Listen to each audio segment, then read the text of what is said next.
Ang hirap kumita, parang kulang ang oras sa isang akaw. Paano ako makakasabay kung luma ang gamit ko?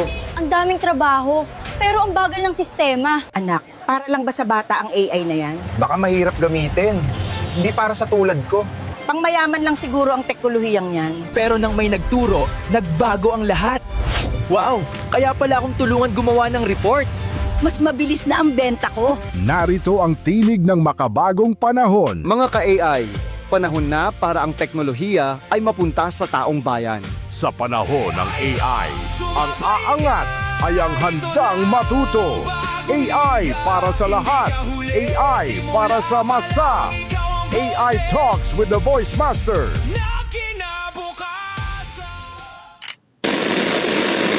Welcome to the AI Talks with the Voice Master. Mula sa puso ng bayan hanggang sa dulo ng keyboard ng masa. Ito ang unang radyo at podcast show para sa AI ng mga ordinaryong Pilipino. Ito ang kwento ng AI na abot kamay ni Juan at Juana. Mga tanong mo, sasagutin natin. Mga kwento mo, itatampok natin. Dito, ang AI hindi lang para sa techie, kundi para sa tagakanto, guro, estudyante, OFW at bawat Juan at Juana. Kasama ang nag-iisang the AI Voice Master of the Philippines, Pocholo De Leon Gonzalez. Ito ang AI Talks with the Voice Master. Dito lang sa Radyo Pilipinas. Hello! Great day, mabuhay! Isang mapagpala at mapagpalayang araw na naman sa inyo ng Sabado, mga ka-AI, mga authentic innovators! Ayan! Great day! Yes! Ako po si Pocholo De Leon Gonzalez, the Voice Master of the Philippines, the AI Voice Master, at welcome sa The AI Talks with the Voice Master! At syempre, kasama rin natin ngayon ang aking kaibigan, partner sa AI Advocacy at co-founder ng AI Mastermind Network. Walang iba kundi si The Voice of Magic. Walang iba kundi si Mac Florendo. Great day at mabuhay sa inyong lahat at Voice Master, great day din ha. At syempre, sa lahat ng nakikinig, lalo na yung mga teacher, students, mga nagnenegosyo, creatives, parents, at syempre lahat kayo na gustong maintindihan ng AI na hindi nalulunod sa mga nakakatakot na terms. Excited ako sa topic na to ngayon kasi seryoso ito. Pero kailangan natin gawin simple para sa lahat. Yes, tama. Tama yan, Mac. At ng topic natin ngayon ay hindi lang tungkol sa AI tools, no? Sawan-sawa na tayo dyan eh. Hindi lang ito tungkol sa ChatGPT, AI voice, AI image o AI video. Talagang naglipa na ngayon, no? Sobrang dami na talaga at mas malalim ito. Saka pag-uusapan natin ang speech pala ni Pope Leo tungkol sa artificial intelligence. At bakit sinabi niyang kailangang ma-disarm ang AI at bakit kailangan nating maintindihan na ang AI ay hindi dapat kalabanin ng bulag, no? Pero hindi rin natin dapat sambahin, di ba? At pag-uusapan din natin kung bakit may mga nagsasabi na humans should merge with AI. Ano ba ibig sabihin natin? So, linawin natin.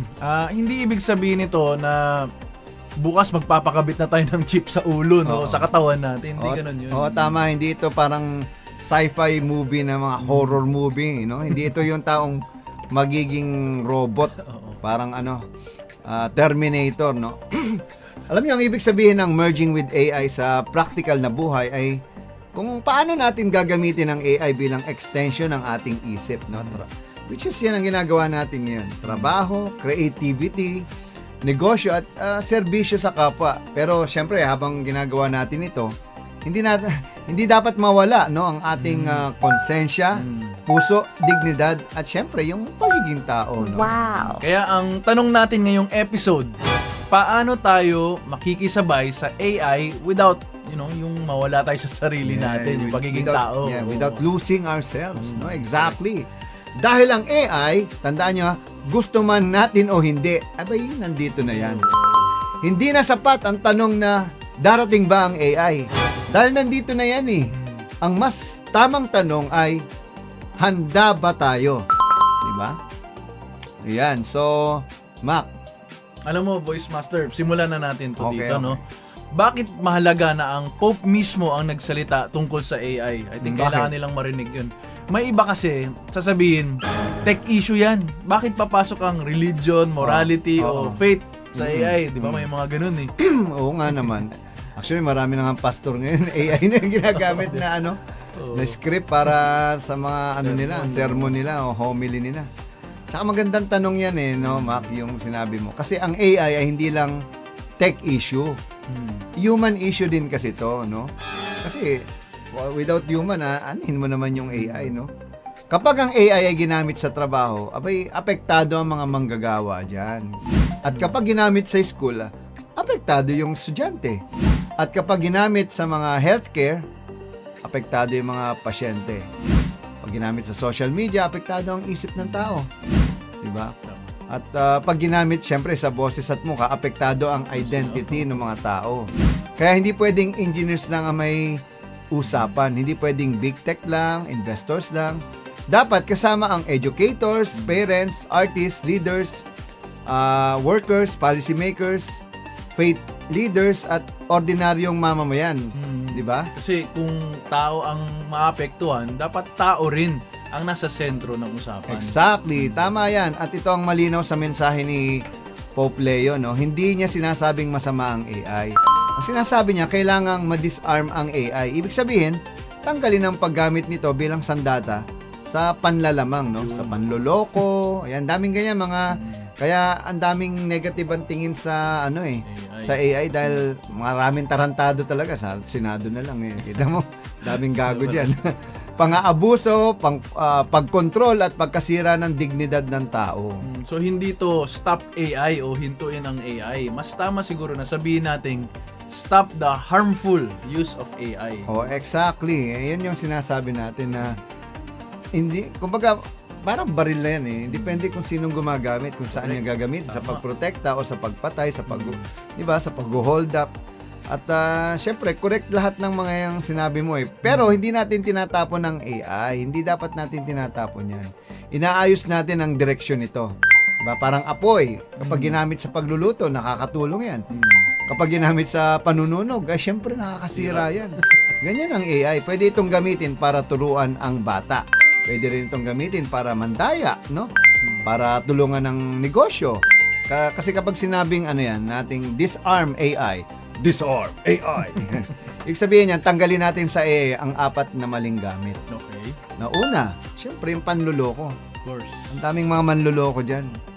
Ang daming nga mapagpanggap. Kahit nga hindi AI, mapagpanggap pa rin Kahit wala pa yung AI, ang dami niya. Tulad ng deepfake videos, fake voice, fake news, scam messages, faking testimonies, ang daming ganyan. Faking endorsement, no? At dyan talaga delikado ang AI. Lalo na ngayon, pwedeng gayahin yung boses ng tao. Oo. Pwede kang makatanggap ng tawag na parang kamag-anak mo, di ba? Hihingi ng pera, Oo, hihiram ng pera, scam pala. Maraming ganyan ngayon. Nangyayari na yan. Oo, tama yun. At syempre, pangalawa, yung pang-aabuso. Kapag ang AI ginamit para bantayan, manipulahin, o kontrolin ng tao without consent, abay delikado yan.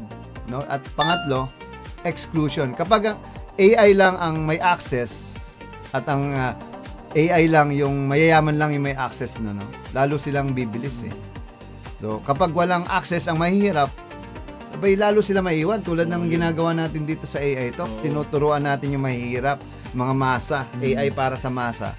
Para magamit nila ng tama itong AI, no? Correct. So, ang mangyayari dyan, lalawak yung gap. Di ba? Ang may tools, mas lalakas sila syempre. Pero yung mga walang access, talagang mapag-iiwanan. Mahirap yun Dapat kasama lahat. Tama. Alam nyo, ito yung pang-4. Ito yung dehumanization. Ayan. Ito yung kapag tinignan na lang ang tao bilang data.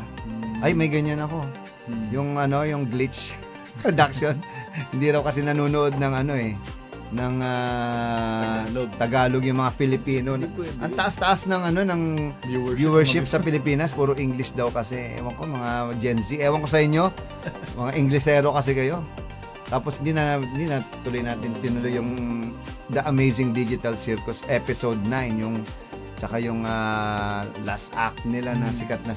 Pero hayaan mo na yan sa atin ng mga anime. So, sa education naman, kung AI ang ginagamit ng estudyante, dapat hindi ito maging shortcut sa katamaran, Yan no? nga. Dapat ano yan, may learning partner yan, maging learning partner, hindi cheating partner. Dami ngayon, kilala tayo, no? Yung puro ChatGPT lang. Oo, hindi Yung na tinanong na nire-retrieve. walang na bobo ayun, wala na dito. Alam niyo sa creative industry, kung AI voice ang gamit, dapat may consent, no? Hindi pwedeng kunin ang boses ng tao gamit sa project, pagkakitaan, tapos walang paalam at walang bayad. Mahirap yan, di ba? Again, consent, kailangan i-credit at may compensation. Yan, at dagdag ko pa, no? Respeto. Yun. Yan. Dapat ang boses ay hindi lang tunog. Identity yan kabuhayan yan.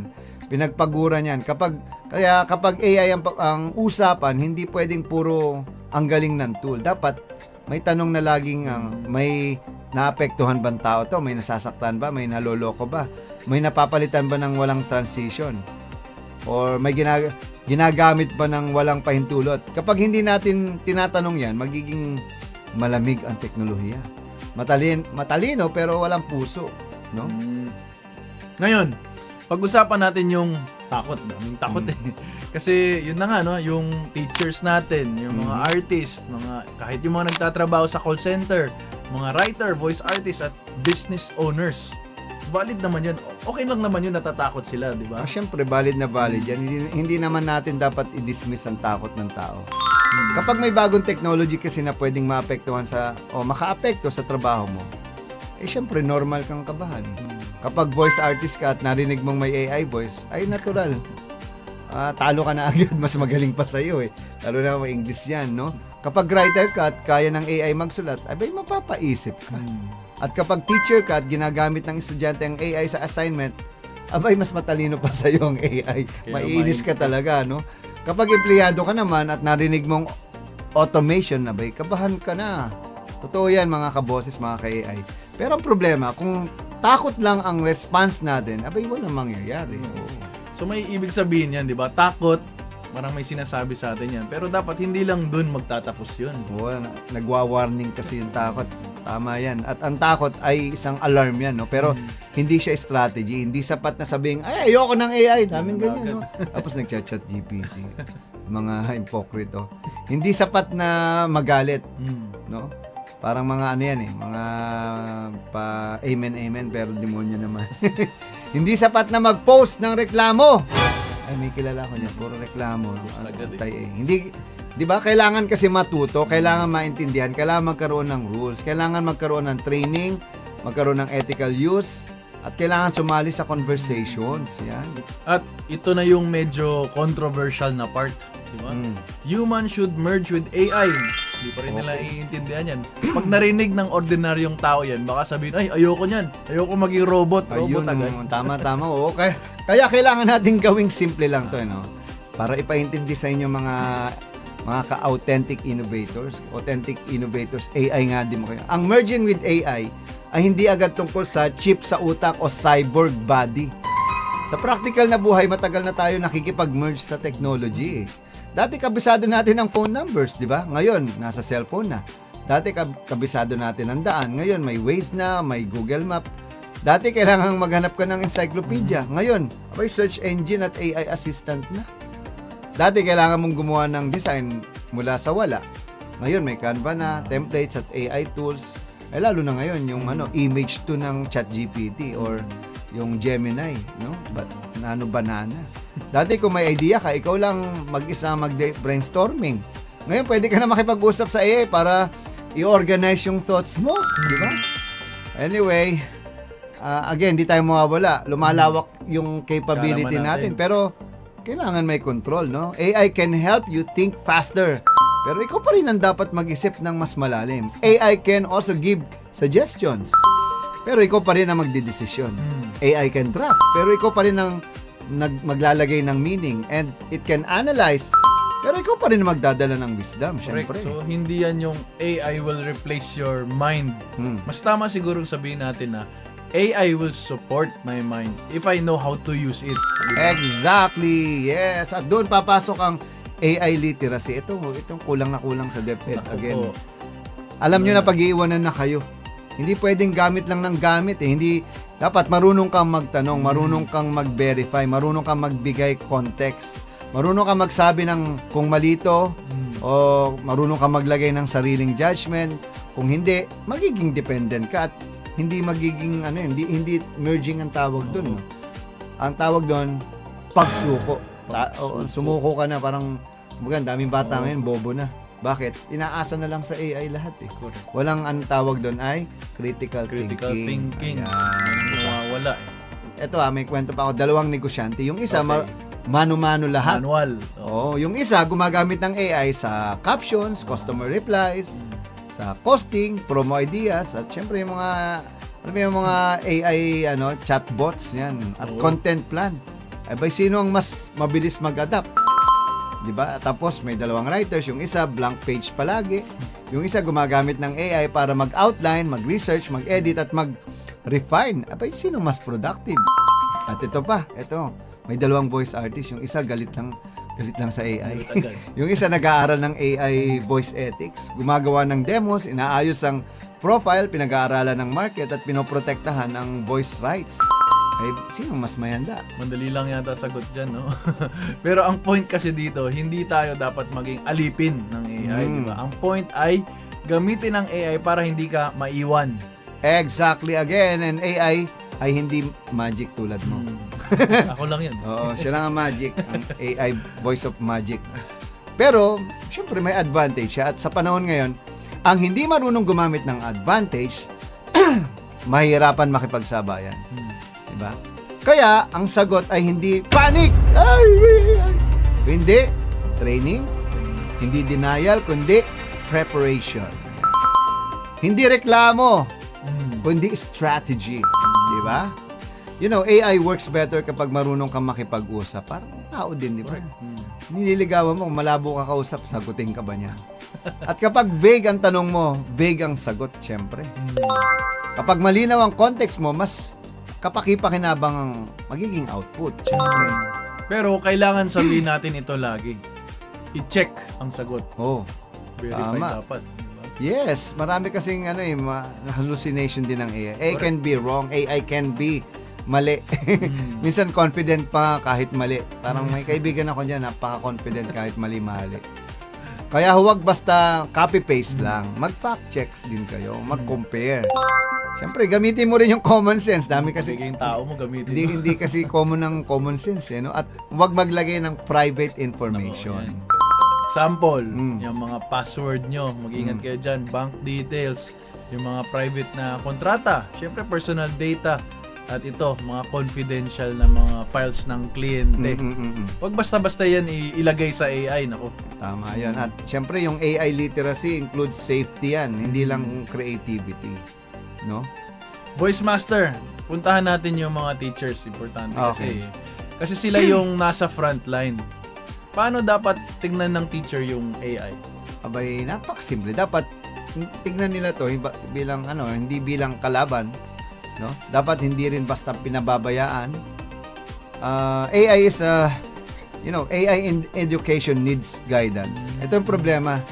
Yung DepEd kasi wala namang nagtuturo dun sa magtuturo eh. Kaya hirap din. Para sa mga teachers, malaking tulong ang AI sa repetitive work. Siyempre, yung mga lesson ideas, quiz drafts, activity suggestions, yung rubrics, no? Yung mga simplified explanation, localized examples. Pero yung teacher pa rin yung teacher. Siyempre, hindi kayang makita ng AI ang batang tahimik pero nahihirapan. Wala siyang tinatawag na empathy, sympathy, or yung kailangan may sense of kumbaga humanity, no? Compassion. Yan. Pero hindi nito ramdam ang estudyanteng pumapasok din na gutom no? Correct. Hindi nito kayang palitan ng encouragement, yung motivation ng isang teacher, no? Hindi na pwede ba AI to kaya mo motivate yan, mo ako. Ganun. Kaya ang goal ay teacher plus AI. Hindi AI instead of teacher. Tama diba? nga naman yun. At syempre students din. Kailangan malinaw yung rules ng paggamit, no? Kailan ba pwedeng gamitin ang AI? Kailan naman siya bawal? At kailan dapat i-disclose? At paano natin gamitin to for learning instead of yung Parang pinapadali mo na lang. Oo, Minsan kaya nga, cheating hindi na mo nga eh. napansin, daming mga naging cum laude. Kasi nag-chat GPT lahat yan eh. Yun lang. Tama, di ba? Hindi natin mapipigilan ng students na gumamit kasi ng AI.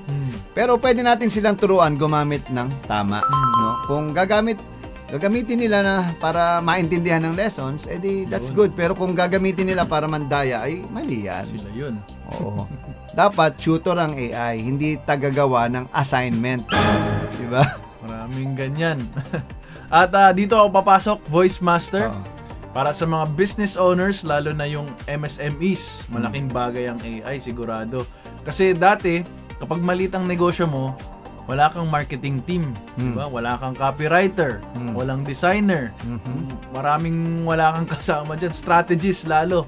At ngayon, kahit yung mga basic lang na AI tools, pwede na sila makapagsimula dun. O sige, bigyan mo sila ng example. Kunwari, yung mga food businesses, di ba? Pwede kang magpagawa ng menu description. Siyempre, lagyan mo ng data, anong ibig sabihin nun. Parang food rescue. Di ba? Dapat naiintindihan yan. Yeah. Tsaka, hindi mo naman kailangan ikaw lahat gagawa.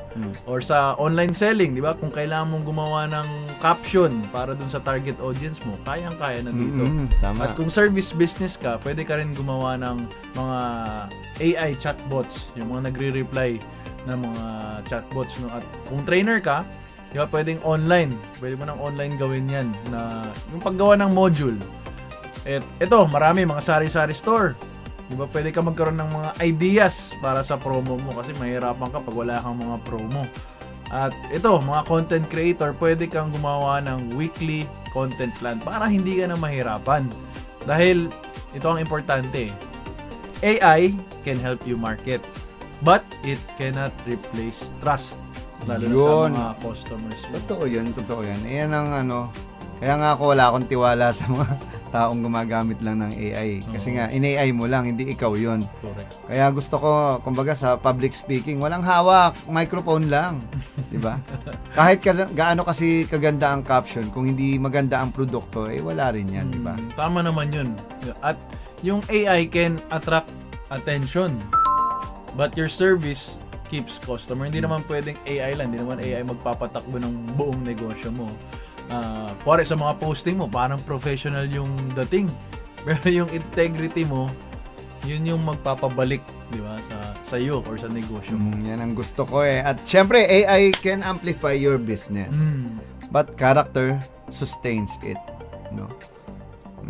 At ito naman, alam ko, ito, lagi natin pinag-uusapan to, personal sa atin to, yung voice artistry at yung mga creatives, no? Ano ba ang dapat nilang marinig ngayon? Ayan. Syempre ito, sasabihin ko sa inyo ha. Una, naintindihan ko ang takot. Takot nyo. Dami ko nang kilala dyan. Galit na galit sa AI. Valid yan. Kapag buong buhay mo ay nakabase sa boses, tapos may AI na kayang magsalita, di ba? Na mas maganda ang boses mas magaling. Sabi nga, ang defense nila, walang puso yan. Ba't marang mas umaarte pa sa'yo? Siyempre, alam ko masakit yan sa'yo. Kapag artist ka naman, at may AI image generator, abay, dami kong tinanggal dito sa, di ba, dati, nag-hire pa ako. Sabi ko, mag-AI ka, ayaw. Di, tinanggal ko. Siyempre, mababahala ka yun. Kapag writer ka at may AI writing tool, dati talaga nag-hire ako ng writers. Abay, mapapaisip ka. Pero hindi sapat ang galit eh. Kailangan ng strategy, hindi sapat ang reklamo. Puro kayo reklamo eh. May kilala akong grupo dyan ng mga voice talent, ba? Anti-AI. Hanggang ngayon, ayun, wala na silang karir lahat. Oo. Kailangan kasi ng upscaling, hindi sapat ang nostalgia lang. Hindi kailangan ng bagong positioning eh. At ang future ay hindi AI versus creative. Ang future ay ethical creative plus AI. So, ano ba ang dapat ipaglaban natin dito? Diba, syempre yung consent. Okay. Yan, yung credit, compensation, protection, transparency. Hindi pwedeng gamitin ang boses ng artist na walang paintulot. Hindi pwedeng yun, pagkakitaan ng likeness ng tao, kumari kamukha mo artista, nang walang agreement. Ganyan nangyayari sa Amerika eh. Hindi pwedeng burahin ang creative labor at sabihing machine lang ang gumawa. Pero habang ipinaglalaban natin ang rights, kailangan din nating matuto. No? Kailangan nating maintindihan ang tools. Kailangan nating sumali sa policy discussion. At kailangan nating turuan ng clients kung ano ang ethical at ano ang hindi. Kung wala ang creative sa mesa, ibang tao ang gagawa ng rules. Correct. At baka hindi nila naintindihan ang value ng craft, no? Kaya kailangan tayong mismo ang mag-lead. Yun, di ba? Kung isa-summarize natin, Voice Master, ano ang pinaka-importanteng lesson dito sa episode na to? Oh, ito yon. AI is powerful, but power needs conscience. AI is useful, but usefulness is not the same as goodness. AI can make us faster, but it should not make us shallow. And AI can give answer, but humans must still ask better questions. Alam mo, AI can also create content, but humans must provide meaning. Yeah, correct.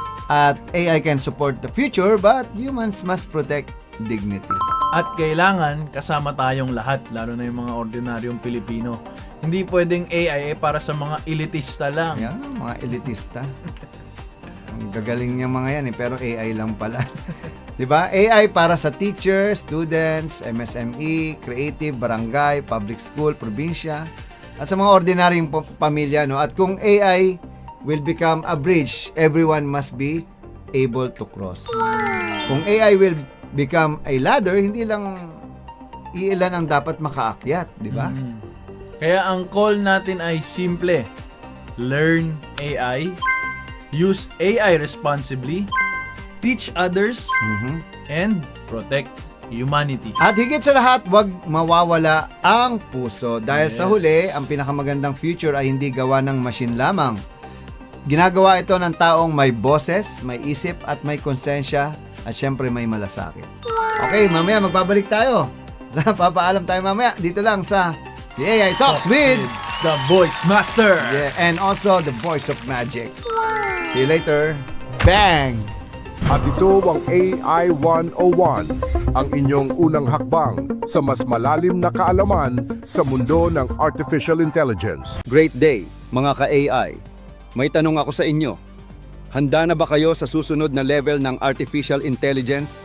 Hindi lang mas matalinong chatbot, hindi lang mas mabilis na apps, kundi isang mundo kung saan ang AI ay kasama na natin sa bawat galaw ng ating buhay.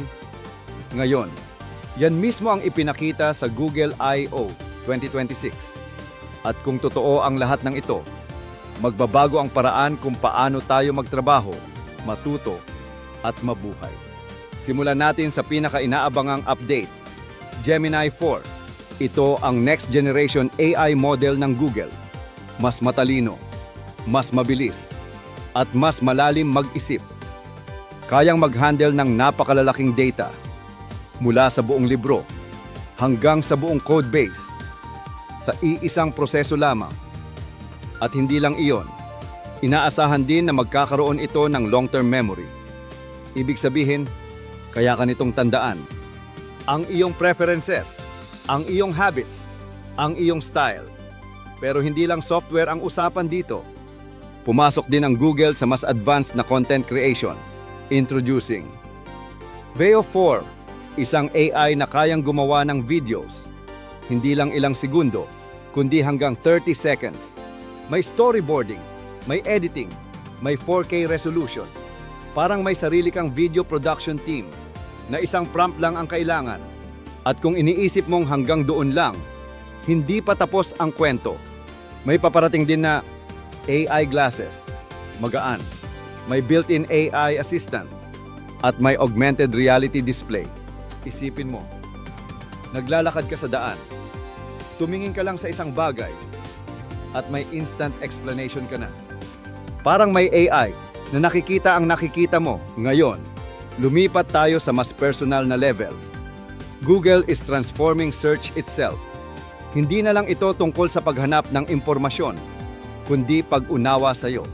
Imagine this, kaya nitong hanapin ang email na natanggap mo last month. Ipakita ang photos mo sa specific na event at ipaalala ang deadline na sinabi sa meeting. Lahat iyon sa isang tanong lang. At hindi lang iyon, pumasok na rin ang AI sa automation. Tinatawag itong Gemini Agent. Hindi lang ito assistant. Ito ay parang personal secretary. kayang mag-book ng flights, mag-compare ng products, mag-purchase online, at gawin ang lahat ng yon nang hindi mo hinahawakan ang phone mo. Ngayon, kung pagsasamahin natin lahat, AI na may memory, AI na gumagawa ng videos, AI na kasama mo sa real world, AI na kumikilos para sa'yo, isang bagay ang malinaw. Hindi na ito simpleng tool, ito ay isang ecosystem. Pero may isa pang mas malalim na tanong, handa ba tayo sa ganitong level ng AI? Dahil habang lumalakas ang teknolohiya, lumalaki rin ang gap sa pagitan ng marunong gumamit nito at ng hindi. Kaya tandaan, ang AI ay hindi lang para panoorin. Ito ay para gamitin. Ito ay para pag-aralan. At ito ay para i-apply sa totoong buhay. Ngayon, ang Google I.O. 2026 ay hindi lang simpleng event. Ito ay simula ng bagong era kung saan ang AI ay hindi na hiwalay sa atin, kundi bahagi na ng ating araw-araw na buhay. Kaya ang tanong ngayon ay, ikaw ba, manonood lang o magiging bahagi ng AI revolution? Muling magbabalik ang The AI Talks with the Voice Master. Huwag kayong aalis, babalik kami.